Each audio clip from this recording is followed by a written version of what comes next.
ठीक है साहब, इसका बैकग्राउंड था। अच्छा सॉरी, एक बड़ी इंपॉर्टेंट बात बताना भूल गया। आपने कहा आतिशी जी केंद्र सरकार ने बिल पास नहीं किया, यही कहा ना आपने? हाँ हाँ, क्यों लिखा केंद्र सरकार ने? अध्यक्ष जी, हमें तो बीजेपी को झगड़ा पार्टी, गंदी पार्टी, अनपढ़ों की पार्टी कहते हैं, मगर ये बिल इसलिए वापस हुआ, statement of objects and reason in that bill was not mentioned. एक दूसरा, मुझे मालूम था इस तरह का ये विक्टिम कार्ड लेके घूमेंगे। Central government of India suggested DOE, GNCTD that the fee issue may be studied more closely. Subsequently, wide letter number 15/7/2021, 28/7/2021, 14/8/2021, केंद्र सरकार ने आपसे कहा,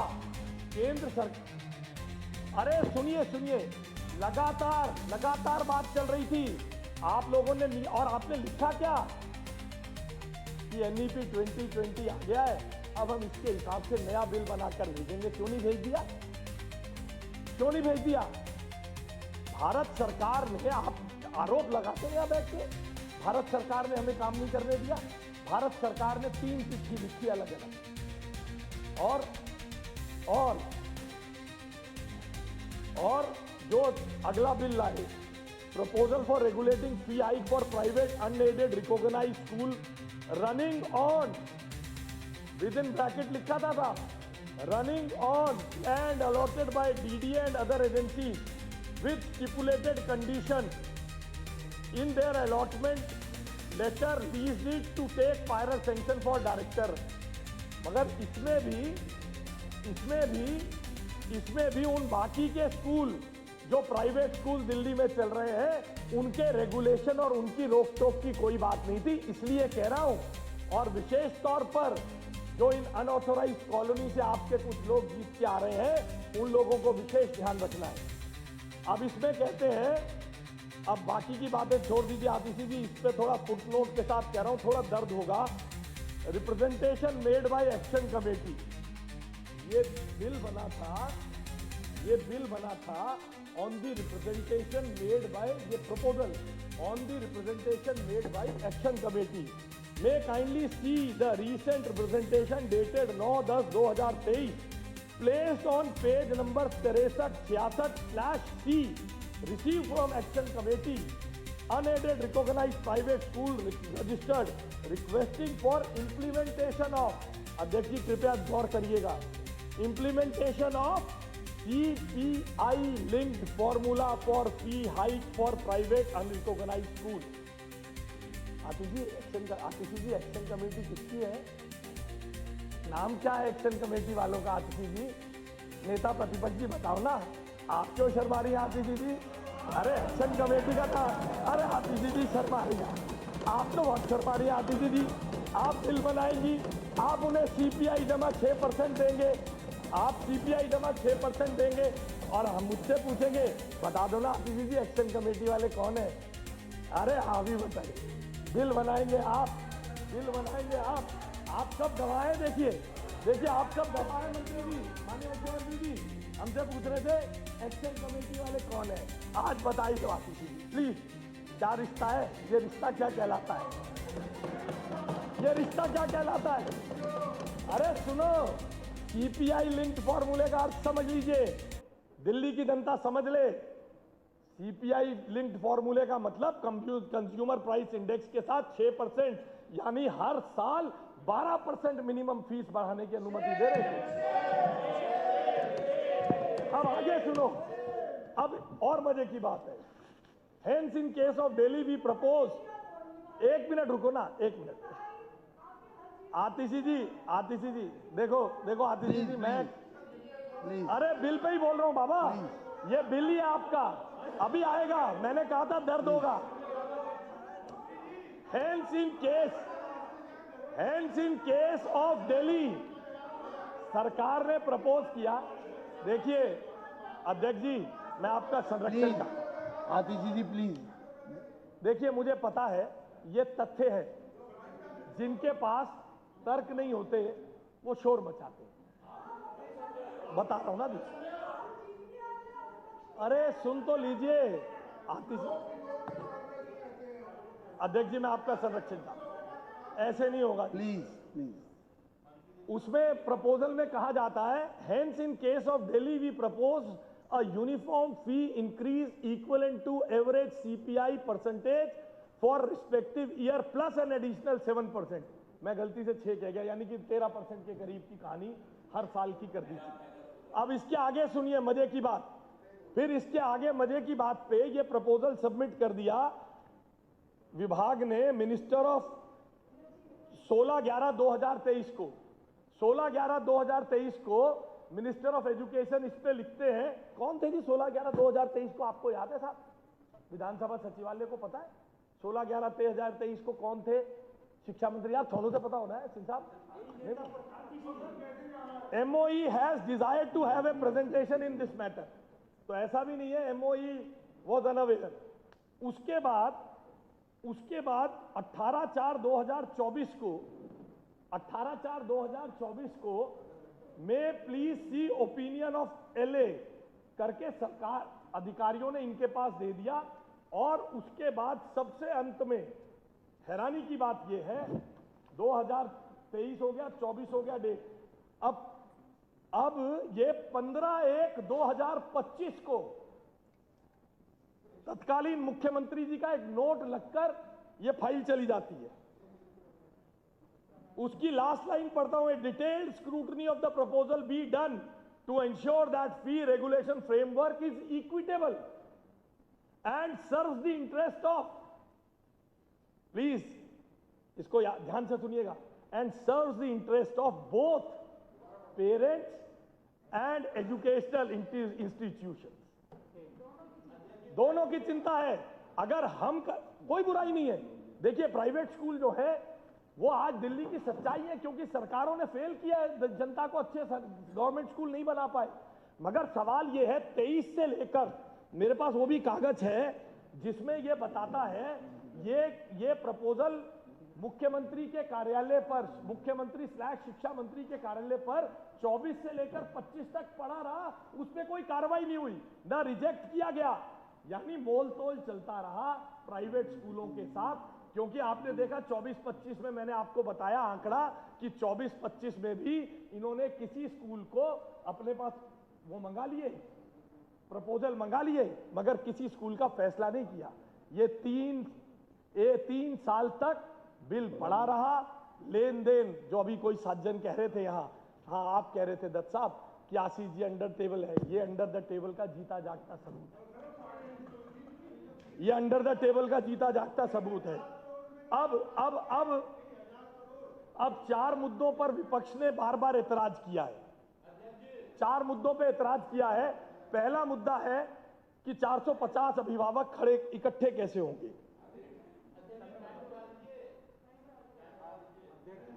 आधे घंटे के लिए समय, आधा घंटा के लिए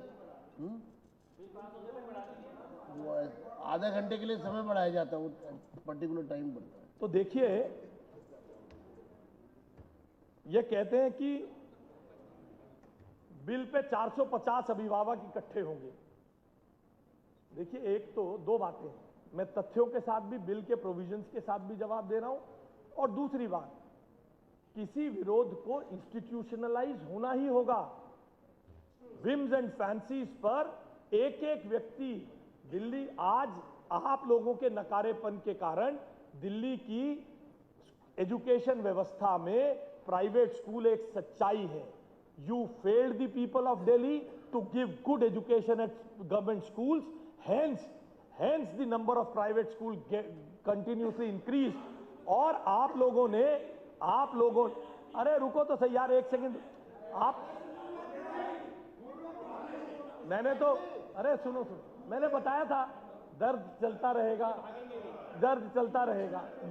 रहेगा, मुझे पता है। अरे सुनो ना यार, अरे सुनो, वाह, अरे भाई ज्यादा, कुलदीप जी ज्यादा होशियार नहीं बनते। एक होशियारी के चक्कर में भी नेता प्रतिपक्ष ने GST पे निकल गई होशियारी, कुछ नहीं रखा, शांति रखो। अरे आप बार बार दर्द के कारण ही बोल रहे हो, रुको। तो इसलिए किसी विरोध को इंस्टीट्यूशनलाइज होना चाहिए। और दूसरी बात, अगर इनमें से किसी ने भी पूरे बिल को पढ़ा होता तो ये 15% वाले जो क्लॉज है ना, 450 अभिभावक नहीं इकट्ठे होंगे, ये बोलते नहीं। सेक्शन 2 में कहते हैं अगर पढ़ लिया तो आपने क्या है, जैसे लवली जी ने बताया ना, ऊपर से सुन लिया और बात हो गई। एग्रीव्ड पेरेंट ग्रुप मीन्स, मैं सारे सदन का ध्यान चाहता हूं, means any group of parent of students not comprising less than 15% of total parents of the students of the effective standard or school। Effective standard का मतलब 40 की क्लास होती है साहब। अगर जब आप प्राइमरी से मिडिल क्लास में जाते हो तो फीस बदलती है। अरे सुनिए ना, सुनिए, दोनों में होगा।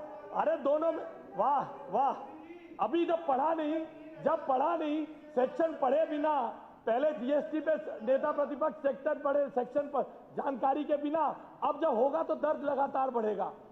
एक 40 की क्लास में 6 लोग इकट्ठा क्यों नहीं होंगे जी?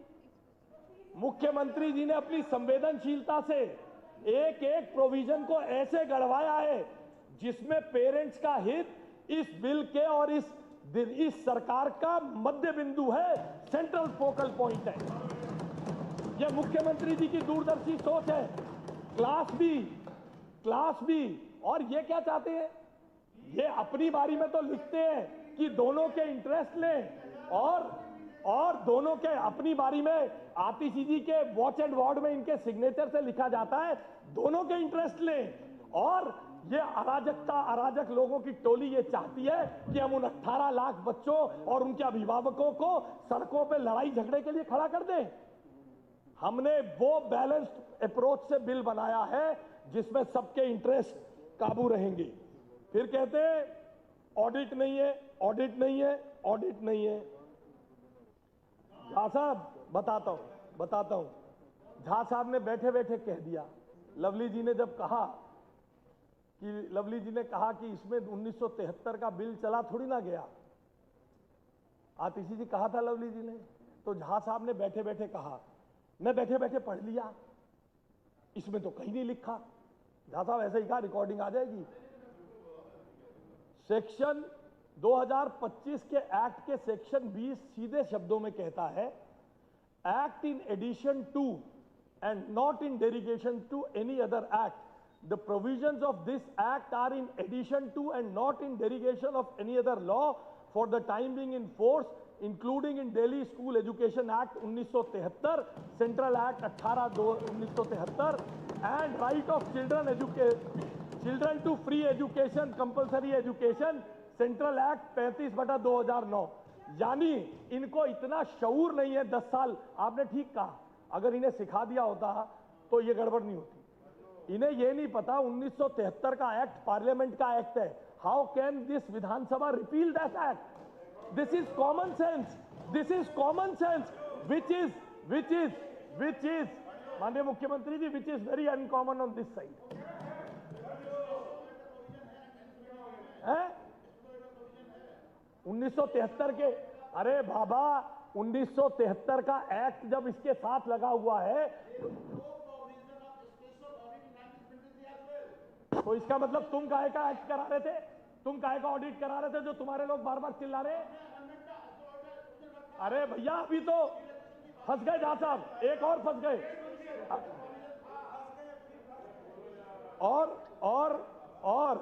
इसलिए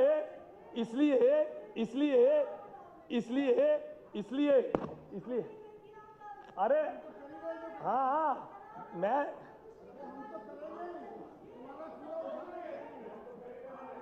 हम ही नहीं कर रहे। आपको बताता हूं कैसे कर, बताता हूं। इसलिए मैं ये बात ऑन रिकॉर्ड सदन के पटल पर स्पष्ट रूप से कहना चाहता हूं, ये बिल डीएसआर के किसी भी प्रावधान का उल्लंघन नहीं करता। ऑडिट संबंधी सभी नियम लागू होंगे और जो लोग ऑडिट का दिखावा करके जनता को गुमराह कर रहे हैं उन्हें जवाब देना होगा। मैं बार बार दोहरा रहा हूं, बार बार दोहरा रहा हूं आपको मैं, मुख्यमंत्री जी ने एक एक क्लॉज को लिखते समय, गढ़ते समय लीगल और हर प्रकार के हमें तो मालूम है, अभी ये सिलेक्ट कमेटी में जाने की, रोकने की कोशिश कर रहे हैं, कोर्ट भी जाके रोकने की कोशिश करेंगे। तो माननीय मुख्यमंत्री जी ने जब ये बिल बनाने का निर्देश दिया और एक एक मीटिंग में वो खुद बैठी, एक एक मीटिंग में उनके सामने चर्चा हुई, उनका एक ही बिंदु था कि ये फोकल पॉइंट जनता के हित होने चाहिए और किसी भी तरह से इसको डिफीट नहीं होने देना, आम आदमी पार्टी की मंशा काबिल नहीं होने देना। और DSER क्या 180, every unaided recognized school shall submit returns of documents in accordance of Appendix 2. Every return of document referred in sub rule shall be submitted on director। बहुत सारी चीजें पढ़ी होती तो कोई दिक्कत नहीं होती, ज्यादा बुराई नहीं है। देखो अच्छा व्यक्ति वो होता है जो गलती मान ले, इसमें क्या है, नहीं पढ़ा यार, हो गया, मैडम के चक्कर में मैं फंस गया, मैडम ने कहा विरोध करो तो कर दिया, कोई बात नहीं, हो जाता है। अब देखो फिर कहते हैं कि ये पेरेंट्स के हित में नहीं है, ये पेरेंट्स कम पड़ जाएंगे। दिल्ली के पेरेंट्स की ताकत को ये इतना कम आंकते हैं। 5 पेरेंट्स होंगे, 5 लोग होंगे, पेरेंट्स के हाथ में वीटो की पावर है। 5 में से एक भी व्यक्ति अगर हट जाए तो यूनानिमस नहीं होगा, फीस बढ़ेगी नहीं। और हम फीस बढ़ाने, आपने भी, मैंने क्रोनोलॉजी में पिछली बार बताया था आप, और देखिए हम कोई ये दावा नहीं करते, मैंने क्रोनोलॉजी में बताया था, आपने सर्कुलर निकाला है, आप तो एडवाइजर भी थी शिक्षा मंत्री की, आपने सर्कुलर निकाला है कि 7th पे कमीशन के लिए सभी स्कूल लागू करने के लिए फीस बढ़ाएं। निकाला या नहीं निकाला? आप लोगों ने निकाला या नहीं निकाला? डेट भी है, मैंने पूरी क्रोनोलॉजी पिछली बार पढ़ के बताई। तो इसलिए हमने ऐसी व्यवस्था बनाई है कि पेरेंट्स के हाथ में वीटो पावर है, और इसमें अरे भैया जिसका स्कूल होगा वही तो चेयरमैन होगा, पढ़ लिख के आओ। तो ये प्राइवेट स्कूल है, सरकारी स्कूल, अरे रुकिया, सरकारी स्कूल में विधायक का प्रतिनिधि क्यों चेयरमैन बनता है नहीं बनता है? जिसका स्कूल है, जिसने बिल्डिंग बनाई है, जिसने एडमिशन ली है, क्यों नहीं बनता है? बेकार की बातें। और एक मिनट देखिए प्लीज, देखिए अध्यक्ष जी, आपको पूरा मौका दिया है, और बढ़ाना पड़ जाएगा। आप बात नहीं। अरे क्यों विधायक बैठता है? अरे यार, अरे सुनो मैं बताता हूं, एक मिनट आप मेरा, देखिए, अरे भाई मेरा स्लिप ऑफ टंग है, विधायक प्रतिनिधि क्यों बैठेगा? तुम क्यों बैठोगे? तुम्हारा, अरे भाई मेरा स्लिप ऑफ टंग है ना, अरे मैंने कह दिया मेरा स्लिप ऑफ टंग है, बताओ विधायक प्रतिनिधि क्यों बैठेगा? आपका कौन सा स्कूल है? आपने क्या दिया? आप जनता के प्रतिनिधि हो इसलिए बैठोगे। जिसका स्कूल है वो क्यों नहीं चेयरमैन होगा? We are not apologetic about it. तो आप लोग अराजकता फैलाना चाहते हो दिल्ली में, मुख्यमंत्री नहीं होने देगी, ये मुख्यमंत्री जी नहीं होने देगी अराजकता, वीटो है। और आगे सुनो, अरे आगे सुनो, सबसे शक्तिशाली ब्रह्मास्त्र, अरे रुक यार हरीश रुक यार, अभिभावकों के, अजय जी, अभिभावकों का अंतिम ब्रह्मास्त्र धारा 5(4) में है। यह धारा अनिवार्य करती है किसी भी शुल्क का प्रस्ताव को केवल सदस्यों की सर्वसहमति से ही अनुमोदित किया जाए। इसका मतलब यदि एक भी अभिभावक सदस्य प्रस्तावित शुल्क की वृद्धि से असहमत है तो प्रस्ताव में ब्लॉक हो जाएगा। प्रबंधन अपनी मर्जी नहीं थोप पाएगा, आतिशी जी देखिए ये तरीका ठीक नहीं है, प्लीज, मेरे को पता है दर्द हो रहा है, प्लीज अब चाय पी के सही कर देंगे चिंता। प्रबंधन अपनी मर्जी नहीं थोप पाएगा, ऐसी समिति, देखो दर्द वाजिब है। आतिशी जी से सवाल पूछे जाएंगे जाने के बाद, यार तुम्हें हमने वो भी बनाया, एडवाइजर भी, मुख्यमंत्री भी बनाया, तुम्हें वो भी बनवाया, वो शिक्षा मंत्री भी 10 साल में तुम ये ना कर पाए। मुख्यमंत्री रेखा गुप्ता आते ही 4 महीने में कैसे कर गई, इसे कष्ट है। और माननीय मंत्री जी, इसीलिए हो रहा है ये सब। पहले सिलेक्ट कमेटी में इनसे जवाब पूछेंगे, अभी पंजाब से फोन आएगा, what is this Atishi, how this bill has been passed.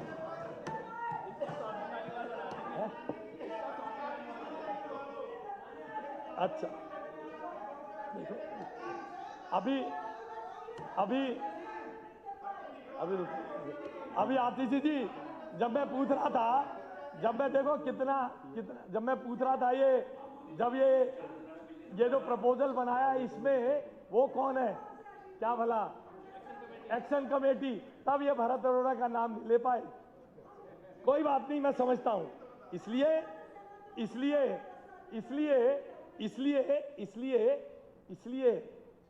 Delhi के पेरेंट्स की ताकत को, उनकी क्षमताओं को कम करके आंकने की आपने गलती की। आपने सोचा विज्ञापन देते रहेंगे, मनीष सिसोदिया जी, आतिशी मरलीना जी, अरविंद केजरीवाल जी गाते रहेंगे शिक्षा क्रांति, शिक्षा क्रांति, शिक्षा क्रांति, शिक्षा क्रांति, शिक्षा क्रांति, शिक्षा क्रांति, शिक्षा क्रांति, शिक्षा क्रांति, और हम फिर चुनाव जीत के आ जाएंगे। दिल्ली के पेरेंट्स की ताकत को आपने पहले भी कम आंका, और ये गलती प्लीज मत करो। अपनी अंतरात्मा को जगाओ, अपनी अंतरात्मा को जगाओ। कुछ चीजें नीरज, कुछ चीजें राजनीति में, राजनीति से ऊपर उठ के करनी चाहिए। कुछ बिल, कुछ मौके, नहीं तो जीवन में आप इस इतिहास में, अध्यक्ष जी अक्सर बताते हैं ना 1918 की डिबेट, आज से 50 साल बाद जब यहां की डिबेट बताएंगे तो लोग बताएंगे आतिशी मरलीना जी के नेतृत्व में आम आदमी पार्टी के दल ने दिल्ली के पेरेंट्स के साथ दगा किया।